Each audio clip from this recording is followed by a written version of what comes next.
हरे कृष्णा। ओम नमः शिवाय। आप सभी को अहोई अष्टमी व्रत की हार्दिक शुभकामनाएं। कार्तिक मास कृष्ण पक्ष साल 2024 की अहोई अष्टमी व्रत कथा। इस कथा को सुनने से माताएं को संतान सुख की प्राप्ति होगी।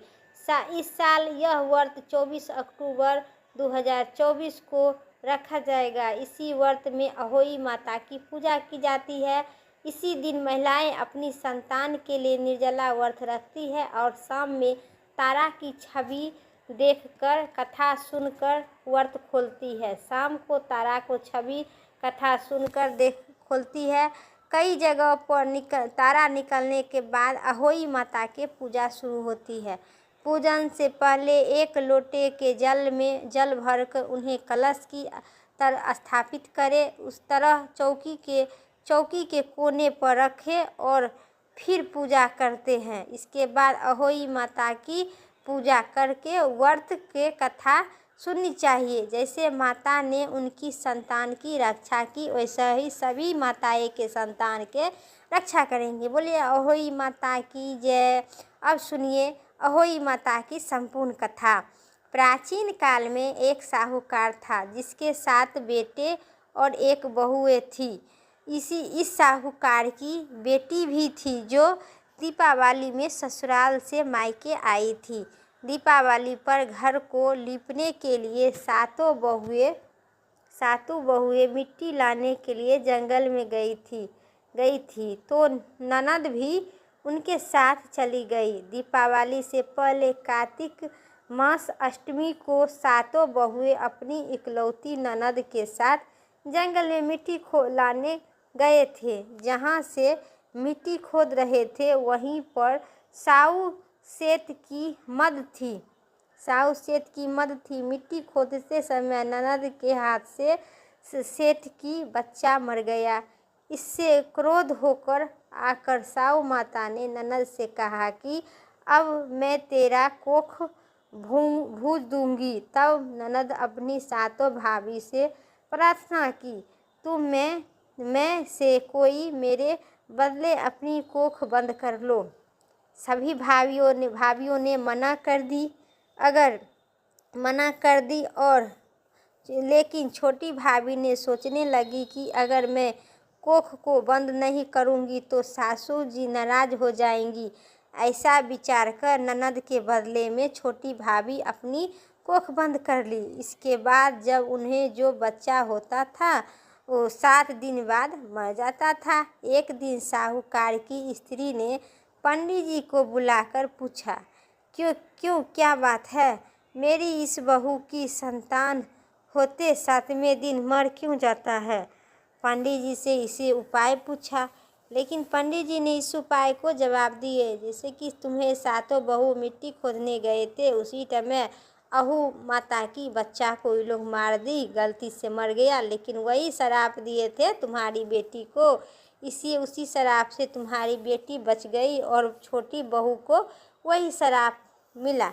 पंडित जी से उपाय पूछने पर पंडित जी ने कहे, हाँ एक उपाय है। तब पंडित जी ने बहू से कहा कि तुम काली सुरही गाय की पूजा किया करो। उन्होंने बताया कि दरअसल काली गाय को साऊ माता को भागली है। यह तेरी कोख छोड़कर तेरा बच्चा जिएगा। छोटी बहू ने पूरी लगन से गाय की सेवा करने लगी। एक दिन गौ माता बोली कि मेरे जागने से पहले कोई रोज मेरी सफाई कर जाता है, सो आज देखूंगी। गौ माता खूब जागने पर जागी तो क्यों देख रही थी कि साहूकार की एक बेटे की बहू उनके नीचे साफ सफाई कर इत्यादि कर रही थी। इससे गौ माता अति प्रसन्न हुए और बोले कि तुमसे मैं प्रसन्न हूँ, मुझे जो चाहिए वे मांग ले। तब साहूकार की बहू ने बोली कि साऊ माता हमारी भागली है मेरा भाग में, और उन्होंने मेरी कोख बंद कर दी थी। उन्होंने मेरी कोख को आपने मेरे कोख को खुलवा दीजिए। गौ माता ने कहा। अच्छा। तब गौ माता 7 समुंदर पार अपनी भागली के पास उन्होंने लेकर चली गई। रास्ते में कड़ी धूप थी, इसलिए दोनों एक पेड़ के नीचे बैठ गई। इन्हों से इतना ही में वहाँ एक सांप दिखाई दी। उनकी उसी पेड़ पर गरुड़ के पंखनी के बच्चे थे। सांप गरुड़ पंखनी के बच्चे को मारने लगा। तब साहूकार की बहू ने सांप को मारकर टाल कर नीचे दबा दी और बच्चे को बचा लिया। थोड़ी देर बाद गरुड़ पंखनी आई तो वहाँ खूब खून पड़ा था। देखकर साहूकार की बहू की चोंच मारने लगी। तब साहूकारनी बोली कि मैं तेरे बच्चे को मारा नहीं हूँ, बल्कि सांप तेरे बच्चे को डराने आया था। मैं तो तेरे बच्चे को रक्षा की हूँ। इससे गरुड़ पंखनी प्रसन्न हुई और बोली, तेरे बच्चे को रक्षा की हुई, इससे मांगो, क्या मांगना चाहती हो? वह बोली, 7 समुंदर पार साऊ माता रहती है, मुझे तू उनके पास पहुंचा दो। तब गरुड़ पंखनी ने दोनों को अपनी पीठ पर बैठाकर साऊ माता के पास पहुंचा दी। साऊ माता ने उन्होंने देखकर बोली कि बहन बहुत दिन बाद आई है। और फिर कहने लगी कि बहन मेरे सर में जूर पड़ गई है। तब सुरही से कहने लगी कि साहूकार की बहू ने सिलाई से उनकी जूर निकाल दी। इसी पर साऊ माता प्रसन्न होकर बोली कि तेरे 7 बेटे और 7 बहुएं आएंगे, आपस जरूर आएंगे। और साहूकारनी बहुत प्रसन्न हो गई और साऊ माता के अति प्रसन्न होकर उनके और चरण दबाने लगे, सांस निकालने लगे। इसी पर साऊ माता ने बोले कि साहूकार की बोली कि मेरे तो एक बेटा आई है, 7 कहाँ होगे? साऊ माता बोली, बचन से फिरू तो धोबी के कुर पर ककड़ी।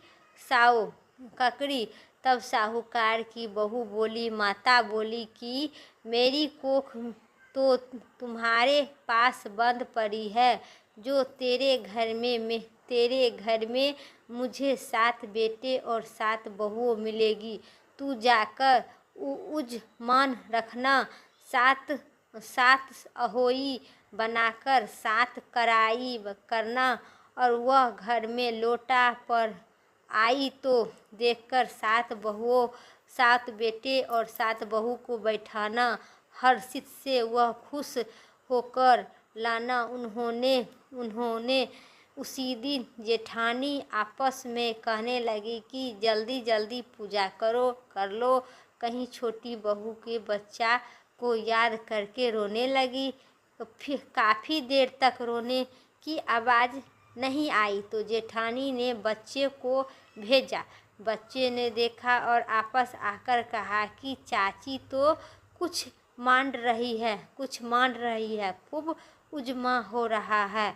यह सुनते ही जेठानी दौड़ी उनके घर गई और जाकर पूछने लगी कि तुम कोख कैसे छुड़वा ली?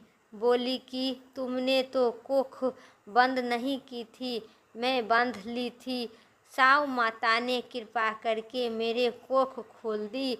साऊ माता ने जिस प्रकार उस साहूकार की बहू की कोख खोली, उसी प्रकार हमारी भी कोख खुलेंगे।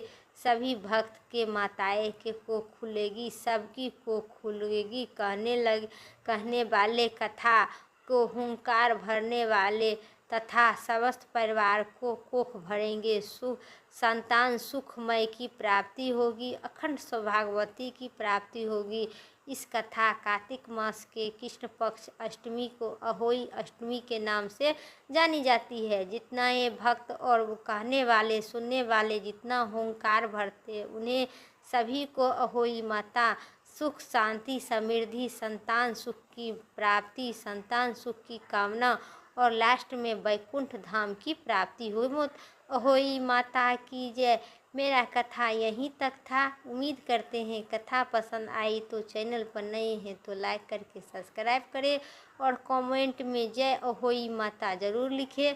फिर अगली वीडियो लेके आते हैं, तब तक के लिए अहोई माता की जय, कृष्ण भगवान की जय।